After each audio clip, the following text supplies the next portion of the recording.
Test 2.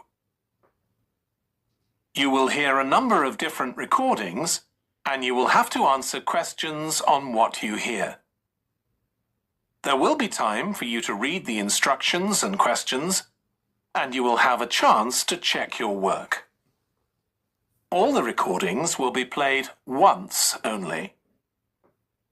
The test is in 4 sections.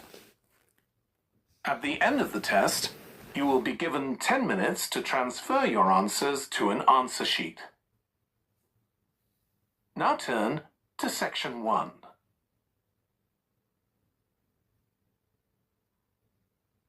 Section 1. You will hear a woman phoning the secretary of a cycling club to find out about becoming a member. First, you have some time to look at questions 1 to 6.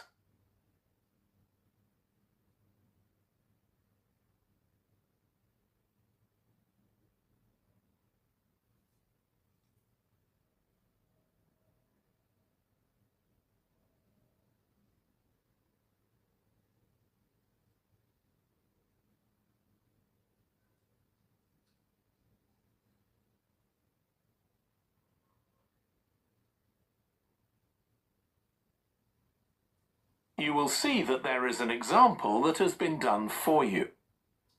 On this occasion only, the conversation relating to this will be played first. Hello, South City Cycling Club. Oh, hi. I want to find out about joining the club. Right, I can help you there. I'm the club secretary and my name's Jim Hunter. Oh, hi, Jim. The club secretary's name is Jim Hunter, so Hunter has been written in the space. Now we shall begin. You should answer the questions as you listen, because you will not hear the recording a second time. Listen carefully and answer questions 1 to 6. Hello, South City Cycling Club. Oh, hi. I want to find out about joining the club. Right, I can help you there. I'm the club secretary and my name's Jim Hunter. Oh, hi, Jim. So, are you interested in membership for yourself? That's right. Okay, well, there are basically 2 types of adult membership. If you're pretty serious about cycling, there's the full membership. That costs $260, and that covers you not just for ordinary cycling, but also for races, both here in the city and also in other parts of Australia. Right. Well, I'm not really up to that standard. I was more interested in just joining a group to do some cycling in my free time. Sure, that's why most people join. So in that case, you'd be better with the recreational membership. That's $108 if you're over 19 and $95 if you're under. I'm 25. Okay, it's paid quarterly and you can upgrade it later to the full membership if you want to, of course. Now, both types of membership include the club fee of $20. They also provide insurance in case you have an accident, though we hope you won't need that, of course. No. Okay, well, I'll go with the recreational membership, I think, and that allows me to join in the club activities and so on. That's right. And once you're a member of the club, you're also permitted to wear our kit when you're out cycling. It's green and white. Yes, I've seen cyclists wearing it. So can I buy that at the club? No, it's made to order by a company in Brisbane. You can find them online. They're called Jerry's. That's Jerriz. You can use your membership number to put in an order on their website. Okay. Now, can you tell me a bit about the rides I can do? Sure. So we have training rides pretty well every morning, and they're a really good way of improving your cycling skills as well as your general level of fitness. But they're different levels. Level A is pretty fast. You're looking at about 30 or 35 kilometres an hour. If you can do about 25 kilometres an hour, you'd probably be level B. And then level C are the novices who stay at about 15 kilometres per hour. Right. Well, I reckon I'd be level B. So when are the sessions for that level? There are a couple each week. They're both early morning sessions. There's one on Tuesdays, and for that one you meet at 5:30 a.m. and the meeting point's the stadium. Do you know where that is? Yes, it's quite near my home, in fact. Okay, and how about the other one? That's on Thursdays. It starts at the same time, but they meet at the main gate to the park. Is that the one just past the shopping mall? That's it. Before you hear the rest of the conversation, you have some time to look at questions 7 to 10.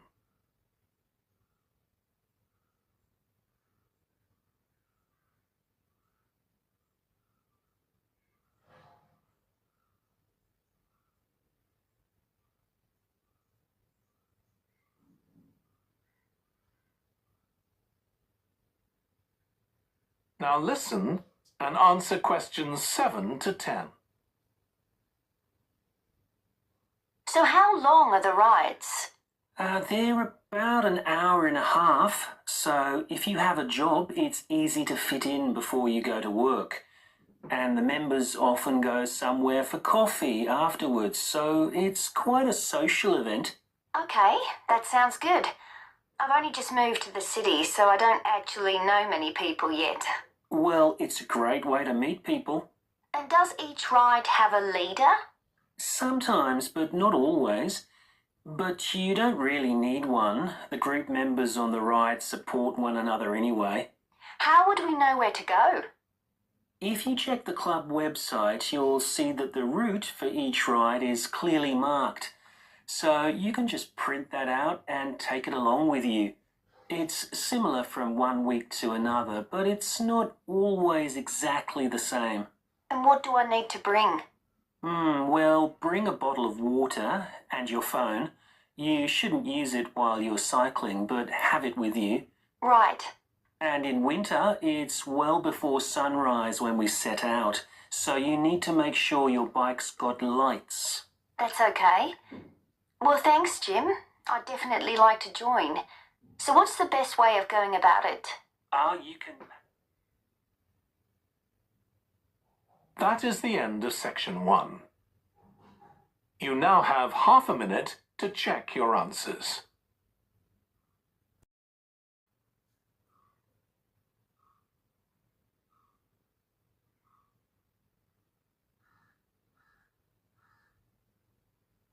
Now listen carefully and answer questions 11 to 16. Thanks for coming, everyone. Okay, so this meeting is for new staff and staff who haven't been involved with our volunteering projects yet. So basically, the idea is that we allow staff to give up some of their work time to help on various charity projects to benefit the local community. We've been doing this for the last 5 years, and it's been very successful. Participating doesn't necessarily involve a huge time commitment. The company will pay for 8 hours of your time. That can be used over 1 or 2 days all at once, or spread over several months throughout the year. There are some staff who enjoy volunteering so much, they also give up their own free time for a couple of hours every week. It's completely up to you. Obviously, many people will have family commitments and aren't as available as other members of staff. Feedback from staff has been overwhelmingly positive. Because they felt they were doing something really useful, nearly everyone agreed that volunteering made them feel more motivated at work. They also liked building relationships with the people in the local community and felt valued by them. 1 or 2 people also said it was a good thing to have on their CVs. One particularly successful project last year was the Get Working project. This was aimed at helping unemployed people in the area get back to work. Our staff were able to help them improve their telephone skills, such as writing down messages and speaking with confidence to potential customers, which they had found quite difficult. This is something many employers look for in job applicants, and something we all do without even thinking about every day at work. We've got an exciting new project starting this year. Up until now, we've mainly focused on projects to do with education and training. And we'll continue with our reading project in schools and our work with local charities. But we've also agreed to help out on a conservation project in Redfern Park. So if any of you fancy being outside and getting your hands dirty, this is the project for you. I also wanted to mention the annual Digital Inclusion Day, which is coming up next month. The aim of this is to help older people keep up with technology. And this year, instead of hosting the event in our own training facility, we're using the ICT suite at Hill College, as it can hold far more people. We've invited over 60 people from the Silver Age Community Center to take part, so we'll need a lot of volunteers to help with this event. If you're interested in taking part, please go to the volunteering section of our website and complete the relevant form. We won't be providing any training for this, but you'll be paired with an experienced volunteer if you've never done it before. By the way, don't forget to tell your manager about any volunteering activities you decide to do.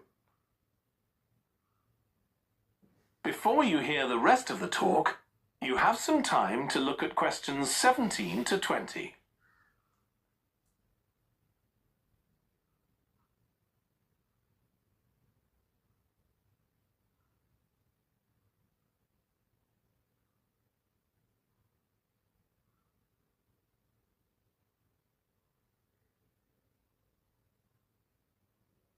Now listen and answer questions 17 to 20. The participants on the Digital Inclusion Day really benefited. The majority were in their 70s, though some were younger, and a few were even in their 90s. Quite a few owned both a computer and a mobile phone, but these tended to be outdated models.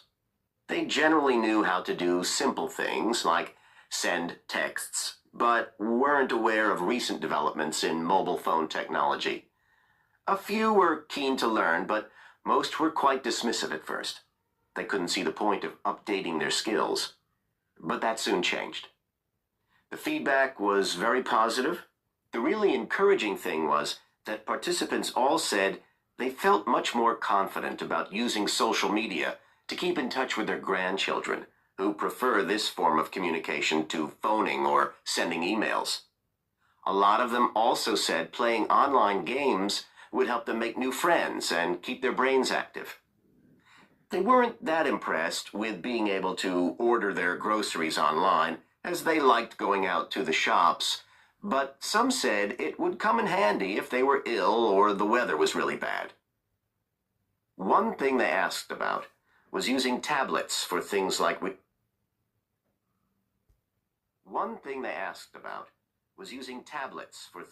reading newspapers. Some people had been given tablets as presents, but had never used them. So that's something we'll make sure we include this time. That is the end of section 2. You now have half a minute to check your answers.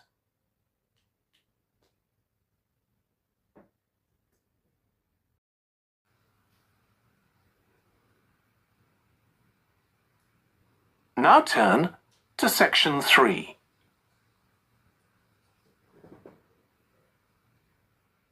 Section 3.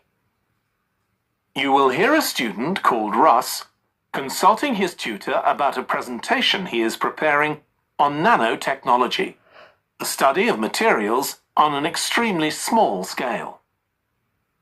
First, you have some time to look at questions 21 to 25.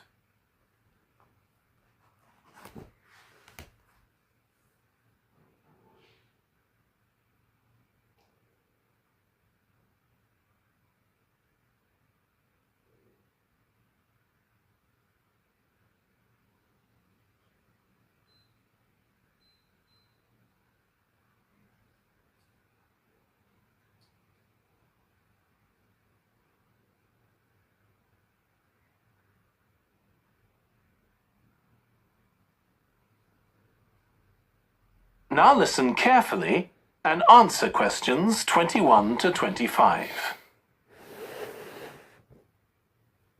Come in, Russ. Thank you. Now, you wanted to consult me about your class presentation on nanotechnology. You were due to give it next week, aren't you? That's right, and I'm really struggling. I chose the topic because I didn't know much about it and wanted to learn more, but now I've read so much about it, in a way there's too much to say.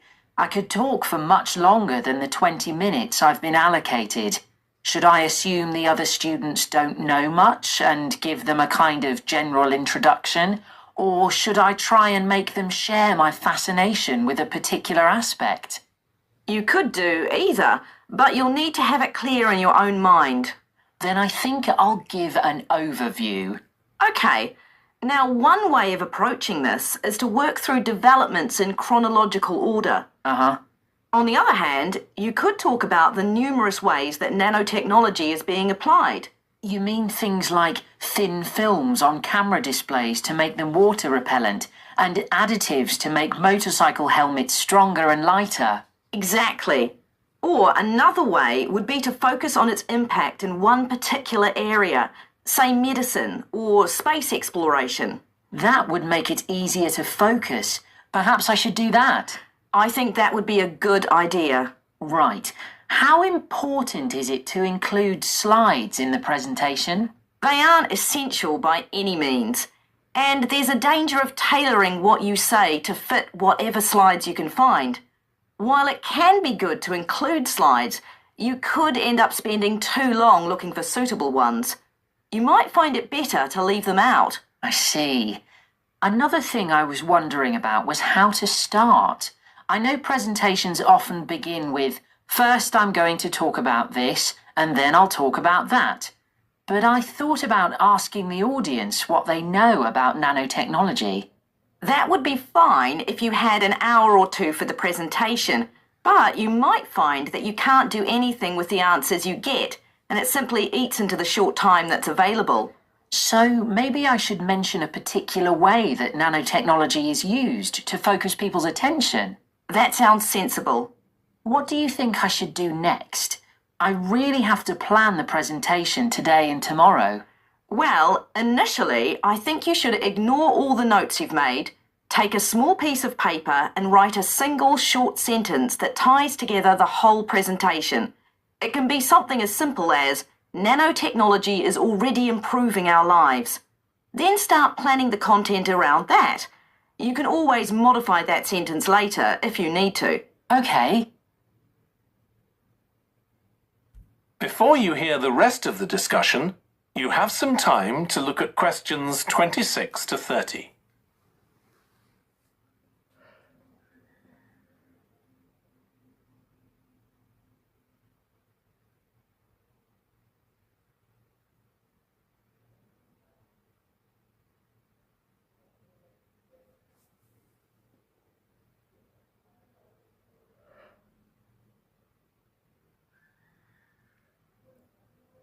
Now listen and answer questions 26 to 30. Okay, now let's think about actually giving the presentation. You've only given one before, if I remember correctly, about an experiment you'd been involved in. That's right. It was pretty rubbish. Let's say it was better in some respects than in others. With regard to the structure, I felt that you ended rather abruptly, without rounding it off. Be careful not to do that in next week's presentation. Okay. And you made very little eye contact with the audience because you were looking down at your notes most of the time. You need to be looking at the audience and only occasionally glancing at your notes. Your body language was a little odd. Every time you showed a slide, you turned your back on the audience so you could look at it. You should have been looking at your laptop. And you kept scratching your head, so I found myself wondering when you were next going to do that, instead of listening to what you were saying. Oh dear. What did you think of the language? I knew that not everyone was familiar with the subject, so I tried to make it as simple as I could. Yes, that came across. You used a few words that are specific to the field, but you always explained what they meant, so the audience wouldn't have had any difficulty understanding. Uh-huh. I must say, the handouts you prepared were well thought out. They were a good summary of your presentation, which people would have been able to refer to later on. So well done on that. Thank you. Well, I hope that helps you with next week's presentation. Yes, it will. Thanks a lot. I'll look forward to seeing a big improvement then. That is the end of section 3. You now have half a minute to check your answers.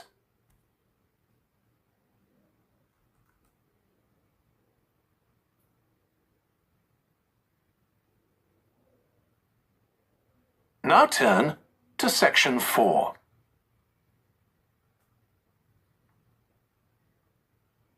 Section 4. You will hear a lecturer in psychology talking about a type of memory. First, you have some time to look at questions 31 to 40.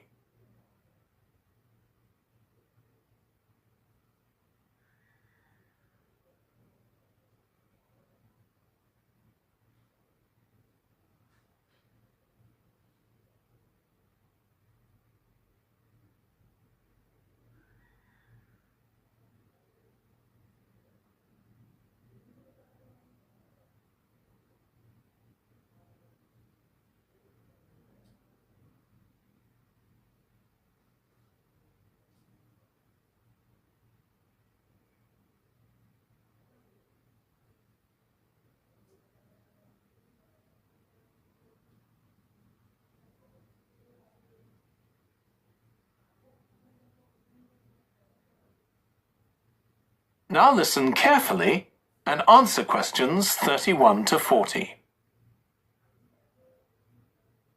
Today, we'll be continuing the series of lectures on memory by focusing on what is called episodic memory and what can happen if this is not working properly. Episodic memory refers to the memory of an event or episode. Episodic memories allow us to mentally travel back in time to an event from the past. Episodic memories include various details about these events. For example, when an event happened and other information such as the location. To help understand this concept, try to remember the last time you ate dinner at a restaurant. The ability to remember where you ate, who you were with, and the items you ordered are all features of an episodic memory. Episodic memory is distinct from another type of memory called semantic memory. This is the type of factual memory that we have in common with everyone else. That is your general knowledge of the world. To build upon a previous example, remembering where you parked your car is an example of episodic memory. But your understanding of what a car is and how an engine works are examples of semantic memory. Unlike episodic memory, semantic memory isn't dependent on recalling personal experiences. Episodic memory can be thought of as a process with several different steps of memory processing, encoding, consolidation, and retrieval. The initial step is called encoding. This involves the process of receiving and registering information which is necessary for creating memories of information or events that you experience. The degree to which you can successfully encode information depends on the level of attention you give to an event while it's actually happening. Being distracted can make effective encoding very difficult. Encoding of episodic memories is also influenced by how you process the event. For example, if you were introduced to someone called Charlie, you might make the connection that your uncle has the same name. Future recollection of Charlie's name is much easier if you have a strategy to help you encode it. Memory consolidation, the next step in forming an episodic memory, is the process by which memories of encoded information are strengthened, stabilized, and stored to facilitate later retrieval. Consolidation is most effective when the information being stored can be linked to an existing network of information. Consolidation makes it possible for you to store memories for later retrieval indefinitely. Forming strong memories depends on the frequency with which you try to retrieve them. Memories can fade or become harder to retrieve if they aren't used very often. The last step in forming episodic memories is called retrieval, which is the conscious recollection of encoded information. Retrieving information from episodic memory depends upon semantic, olfactory, auditory, and visual factors. These help episodic memory retrieval by acting as a prompt. For example, when recalling where you parked your car, you may use the colour of a sign close to where you parked. You actually have to mentally travel back to the moment you parked.